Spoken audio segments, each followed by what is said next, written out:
If you're thinking about building a villa in Spain, then you're going to want to know what tax is and what professional fees you have to pay. So in this video, I'm going to go over them for you.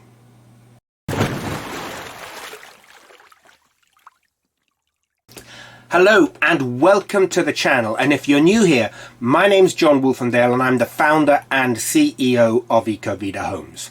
Now, we have taken the job of designing and building a villa in Spain and we've made it into a process and a system so we get great results every time. So if you need some help, contact me through the website ecovidahomes.com. Let's deal first of all with taxes. There are three big numbers. There's VAT, which is IVA in Spanish, and that is 10% on the contract sum and 21% on professional fees. The other big number you pay in tax is the building license fee, and this is a tax by the local authority when they issue the building license or the planning consent.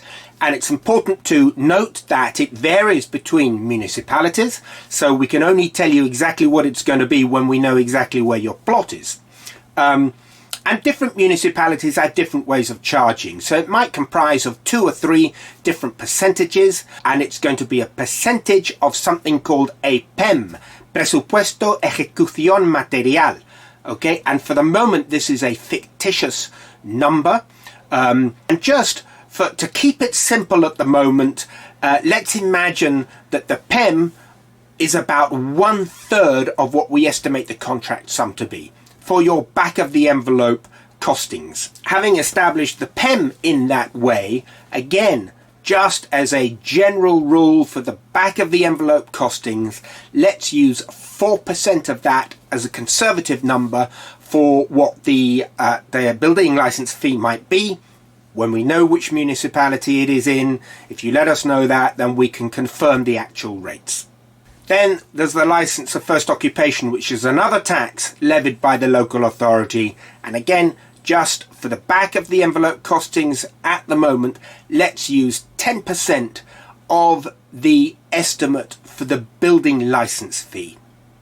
Okay, so professional fees. Now I'm going to give you some broad rules of thumb that you can use in your back of the envelope costings. But before I do, let me give you some background information. First of all, the fee levels are unregulated, so design and build companies, architect studios, they can all charge whatever they like. Secondly, whatever they charge you or quote you, this can be exclusive or inclusive of all sorts of services. So just be careful when comparing that you're comparing like with like.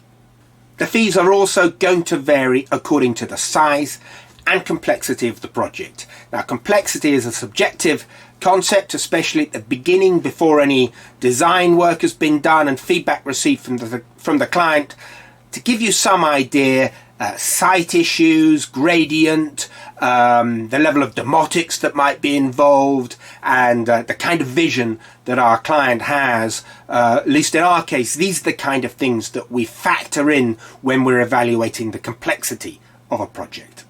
Now, you may come across reference to the recommended fee levels from the College of Architects. And it's true, they have the tables and you can read off the size of the project and the complexity. But as I've discussed, the complexity is subjective. So it's actually not possible to have a completely objective fee level.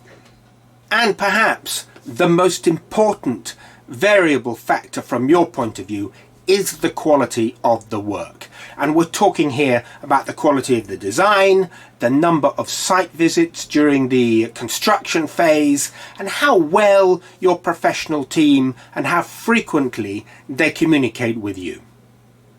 Okay, so before I give you the number that you can use in your back of the envelope calculations, let me tell you what we would include if you were to receive a quote from us. So if you receive a quote from us, this is what you're going to get: all the design work of the villa, and that includes, of course, interpreting your vision to make that design a reality, the supervision and interpretation of the geotechnical and the topographical reports, the technical and working drawings, that the contractor needs, the structural calculations, compliance with the building regulations and the building license, all the bureaucracy, we handle all of that for you.